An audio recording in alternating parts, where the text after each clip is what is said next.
Para muitas pessoas, a palavra radioatividade tem uma conotação negativa. E eu vou ser sincero, o cartão de visitas dela não é muito bom. Radioatividade é uma daquelas coisas que podem fazer um estrago feio se nós não tivermos cuidado. Um acidente envolvendo coisas radioativas pode ser fatal para as pessoas e irreparável para o meio ambiente. Um dos exemplos mais famosos é Chernobyl, a cidade ucraniana que praticamente é uma cidade fantasma até hoje por causa do estrago feito pela liberação de uma nuvem de radioatividade quando aconteceu um acidente na sua usina. E vamos ser justos, trabalhar com instrumentos que podem liberar ou que liberam uma alta dose de radioatividade transforma qualquer erro em algo potencialmente fatal. E é sobre isso que nós vamos falar no vídeo de hoje. É exatamente isso que aconteceu em 2 acidentes nos anos 1940, que tirou a vida de 2 físicos e deixou várias pessoas com sequelas por causa da exposição que receberam. Inclusive, um desses acidentes é o responsável pela maior dosagem de radiação que um ser humano já recebeu na história. E como se isso tudo já não fosse surpreendente o suficiente, os 2 acidentes foram causados pelo mesmo objeto, uma esfera de plutônio e galho com 6,2 quilos e só 44,5 milímetros de raio. Essa é a história do núcleo do demônio, ou Demon Core em inglês, que é o apelido dado para essa esfera por causa dos acidentes. Só antes de continuar essa história, uma pergunta. Vocês se sentem preparados para quando a era das máquinas chegar? E essa pergunta não é uma pegadinha. Na verdade, ela faz parte da inserção da Lura no vídeo. Eu pergunto isso porque todo dia fica mais claro o papel da tecnologia no futuro da nossa sociedade e, consequentemente, nas nossas vidas. E uma das piores sensações que alguém pode ter é a de não se sentir preparado. E a Lura ajuda nisso porque ela é uma escola de verdade que ensina habilidades de verdade. Cada curso da Lura te ensina uma habilidade nova, ou uma técnica nova, ou te dá uma ferramenta diferente para resolver problemas da vida real. Isso pode tanto significar um upgrade na sua tão sonhada carreira, quanto conhecimento adquirido que nunca mais vai sair de você. A Lura está recrutando seres humanos para lutarem contra as máquinas usando conhecimento quando a era delas chegar. E você tem 10% de desconto usando o link da descrição apenas por assistir o Ciência Todo Dia. Você gostaria de se juntar a essa revolução? É só clicar no link. Existem pessoas que eu acho que não nasceram para usar óculos escuros, eu sou uma delas. Agora a nossa história desse vídeo, como quase tudo relacionado à radioatividade, começa em 1938, quando pesquisadores alemães descobriram um fenômeno chamado fissão nuclear. A fissão nuclear, de uma forma bastante simples, é quando um núcleo pesado e instável decai, ou seja, ele se reparte em núcleos menores. Mas os pesquisadores descobriram uma coisa curiosa. A soma da massa dos núcleos resultantes nunca era igual à do núcleo original. Na verdade, ela era sempre menor. Mas existe uma coisa sagrada na física que são as leis de conservação. Massa não pode simplesmente sumir. Então, para onde foi a massa que desapareceu? E aí entra Albert Einstein com sua famosa equação E igual a mc ao quadrado, que basicamente diz que massa e energia são o mesmo fenômeno. Parte dessa massa que foi perdida no decaimento é, na verdade, liberada como forma de energia para o ambiente. E nós observamos essa energia como radiação e calor. Existem algumas formas de fazer esses núcleos decaírem. E a mais conhecida é quando esses núcleos capturam nêutrons. O nêutron capturado deixa o núcleo pesado instável e ele fissiona. Só que várias dessas fissões também liberam nêutrons, que aí podem ser absorvidos por outros núcleos pesados e isso inicia a tão famosa reação em cadeia.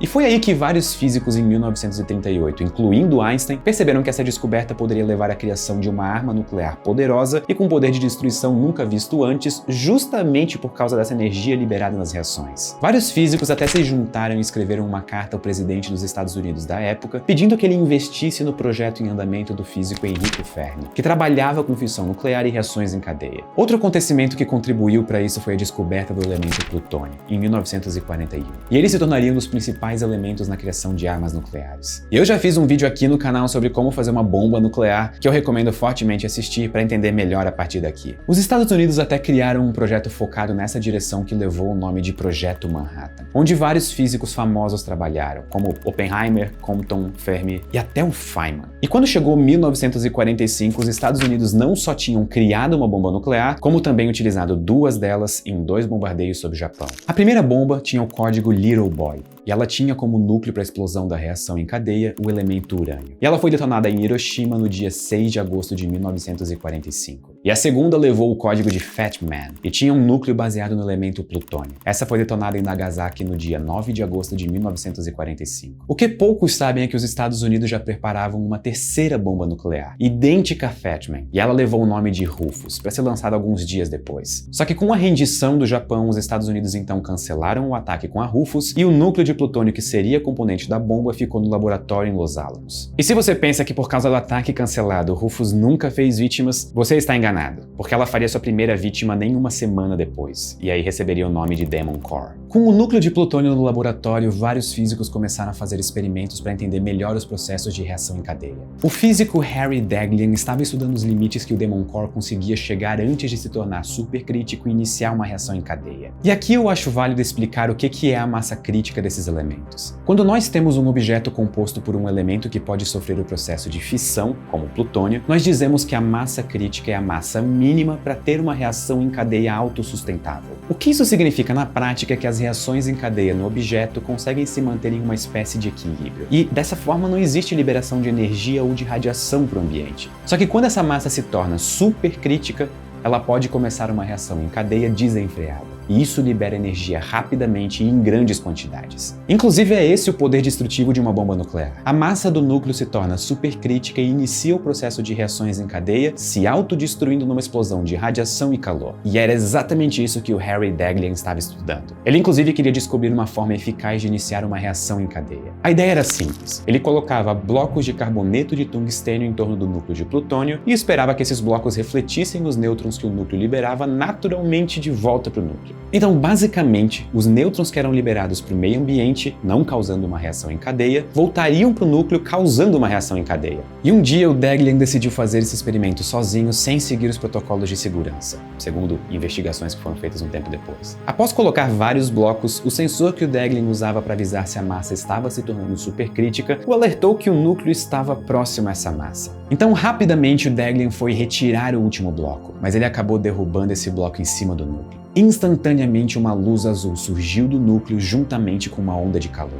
Ele rapidamente tirou o bloco de cima, mas o estrago já tinha sido feito e ele já tinha sido exposto a uma dose letal de radiação. Inclusive, essa é a dose que eu comentei, que foi considerada a maior dose de radiação que um ser humano já recebeu na história. O Daghlian teve queimaduras na mão que ele usou para retirar o bloco. Ele foi hospitalizado com náusea e dor, e 25 dias depois ele faleceu aos 24 anos por causa de síndrome aguda da radiação. O próprio físico Richard Feynman dizia que os experimentos com o Demon Core eram como fazer cócegas na cauda de um dragão adormecido, só meio que esperando ele acordar. Se vocês um dia se depararem com um dragão, não façam carinho na cauda dele. Mas o acidente com o Daghlian não impediu que físicos continuassem trabalhando com o Demon Core. Uma dessas pessoas, Louis Slotin, conhecia e trabalhava com o Daghlian. O Slotin decidiu que ele ia sair daquele laboratório, porque ele estava infeliz com a participação dele nos projetos e nas pesquisas desenvolvidas naquele laboratório. Tudo o que ele queria era voltar a lecionar na universidade. E eu não vou mentir que depois do que aconteceu com o Daghlian, esse também seria meu maior desejo. Só que tem um porém. Como ele mesmo admitia, ele era o maior especialista em experimentos sobre supercriticidade. E ele precisava ensinar outros físicos que continuariam a sua pesquisa. O experimento que ele trabalhava era similar ao do Daghlian, mas em vez de colocar blocos, ele cobria o núcleo com duas semisferas ocas de berílio. Para evitar que a massa ficasse supercrítica, dois bloquinhos ficavam entre uma semisfera e a outra, impedindo que elas se fechassem sobre o núcleo. Se elas se fechassem,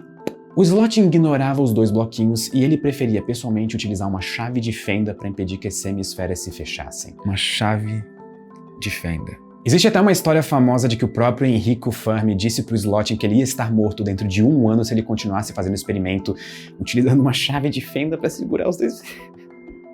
E no dia 21 de maio de 1946, ele ia ensinar o experimento utilizando o Demon Core para o seu futuro substituto, o físico Alvin Graves, e um grupo de físicos que ia trabalhar junto no laboratório. E como o Fermi previu, nesse dia a chave de fenda que o Slotin usava para separar as esferas escorregou. E isso fez as esferas se fecharem em cima do núcleo, transformando ele em uma massa supercrítica e iniciando uma reação em cadeia. O Slotin rapidamente separou as esferas para evitar que o núcleo se autodestruísse, o que, caso acontecesse, poderia transformar ele em uma bomba nuclear. Possivelmente ele salvou a cidade inteira nessa hora, mas não assim mesmo. Ele também recebeu uma dose letal de radiação. E de acordo com pessoas que estavam juntos no dia, as primeiras palavras que o Slotin disse depois de perceber que ele tinha recebido a alta dose de radiação foi: "Então é isso. Eu vou confessar que provavelmente eu estaria gritando demais para conseguir falar palavras coesas. Outros que estavam na sala também receberam radiação, só que em doses que não eram fatais, porque o corpo do Slotin serviu como uma espécie de bloqueio. E ele morreu 9 dias depois do acidente, também por causa da síndrome aguda da radiação, exatamente como Harry Daghlian,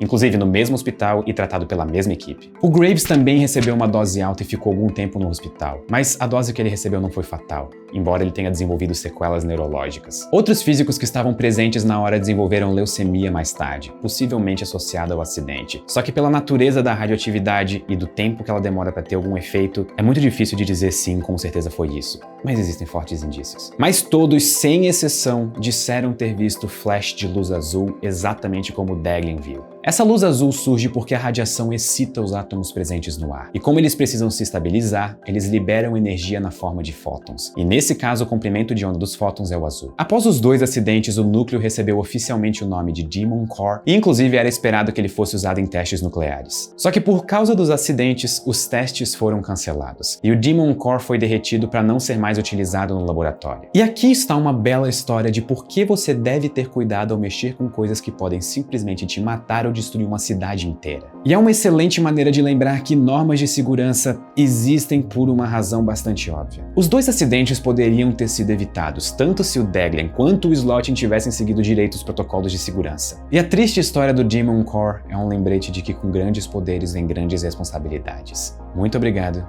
e até a próxima.